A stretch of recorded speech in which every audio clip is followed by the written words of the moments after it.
China's latest innings. They're playing this in West Asia.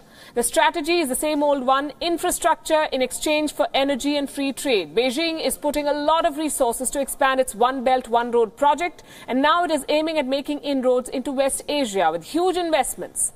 There are clear political statements in this regard. WION's West Asia Bureau Chief Daniele Pagani reports.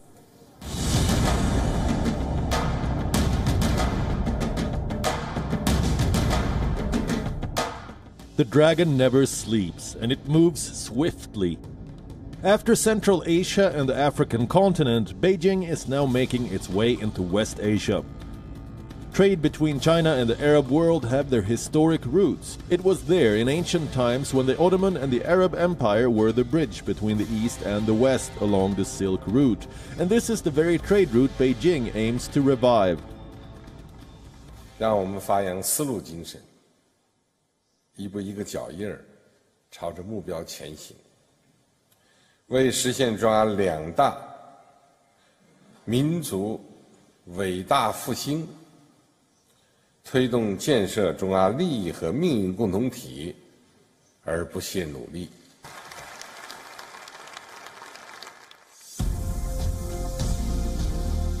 West Asia is a fundamental hook on the One Belt, One Road project. In his 6-year tenure, President Xi Jinping has personally put a lot of effort in enhancing ties with the Arab world.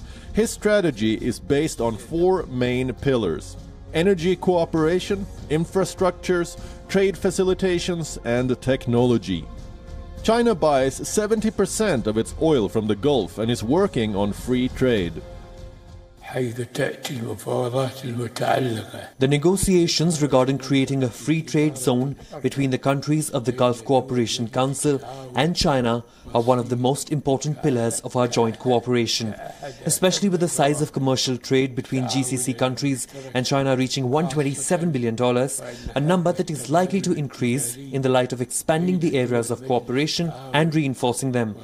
At the level of Arabic-Chinese cooperation, the size of trade between Arabic countries and China has reached $191 billion in 2017.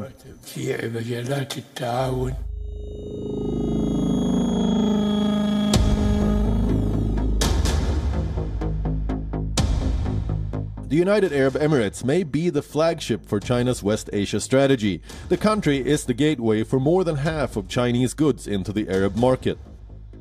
Chinese companies are completing the new container terminal in the Khalifa port, which is set to double its capacity. The bilateral trade is expected to reach $58 billion in 2019. And the UAE has granted shares of onshore and offshore oil blocks to Beijing. No wonder Xi Jinping was the first Chinese president to visit the Emirates in 30 years. But this is not all about the oil-rich Gulf. China is investing $90 million in Jordan, Lebanon, Syria, and Yemen.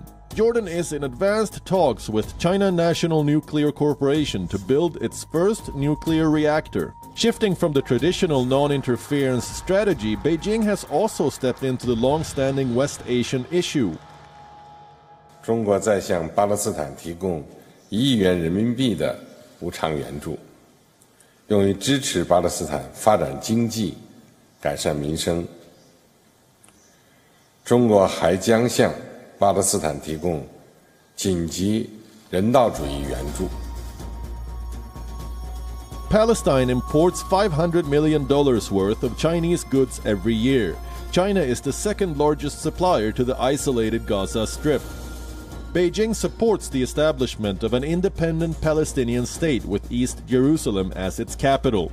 And Arab countries adhere to the One China policy, avoiding any relation with Taiwan. The Indian government is aware of China's territorial game in West Asia. Prime Minister Narendra Modi has traveled 5 times to the region to secure agreements with the Gulf countries, India's traditional economic partners. And New Delhi must keep looking west if it wants to effectively contain the aggressive Chinese soft power. The Jordan Dragon Mall, which is located in the capital city of the country, Amman, and you can see it behind me, is just one minuscule example of what Beijing is trying to do in West Asia.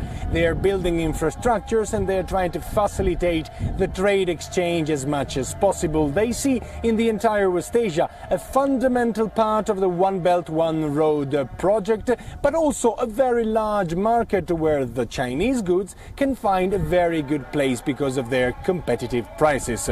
From Amman, Jordan, for WION, Daniele Pagani. The Chinese started with South Asia and Southeast Asia, pouring in millions of dollars to gain a stronghold, in fact, a foothold, most significantly in Pakistan and Sri Lanka, pushing them deep into debt. The term used for this practice is debt diplomacy, trapping smaller countries in debt by first offering to develop them. China is a master of this. It's extending hundreds of billions of dollars in loans to developing countries which cannot afford to pay back. So they part with territory, and that's what the Chinese want as they work on their Belt and Road project. Look at the case of the Hambantota port in Sri Lanka. Until a decade ago, it was a small fishing town. In 2007, a Chinese state-owned company came in to build a major port. The project flopped. Sri Lanka found itself pouring money into it to turn it around, money that they did not have. Last year, the mounting debt burden drove the government of Sri Lanka to sign over the port to the Chinese-owned state company on a 99-year lease.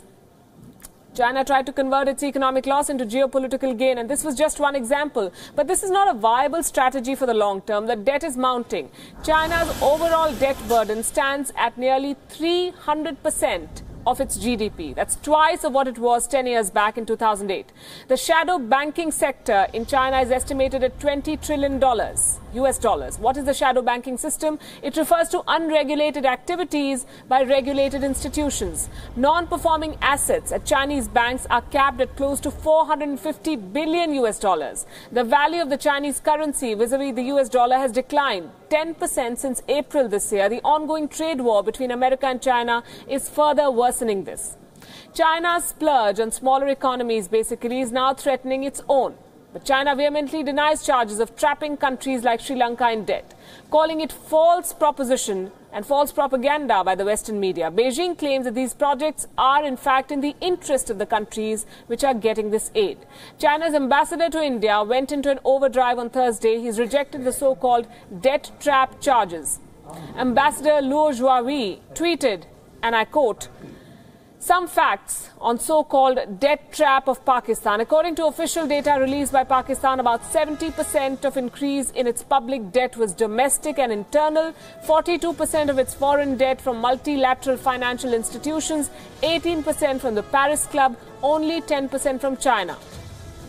That's the Chinese ambassador speaking. He went on to say, and I quote again, regarding the so-called debt trap of Sri Lanka, according to the 2017 annual report of Sri Lankan Central Bank, Chinese outstanding loans take up only 10.6% of its total external debt, among which 61.5% are concessional with much lower interest rates than the international market. Hambantota port operation transfer was proposed by Sri Lankan governments. It's operated by China, Sri Lanka joint ventures, respectively 70 and 30% of the shares. Revenue shared by both. Sri Lanka entirely responsible for security. So-called hidden agenda of China is untenable. This is all coming from the Chinese ambassador to India. He has a tough job of defending the indefensible. How much can he deny?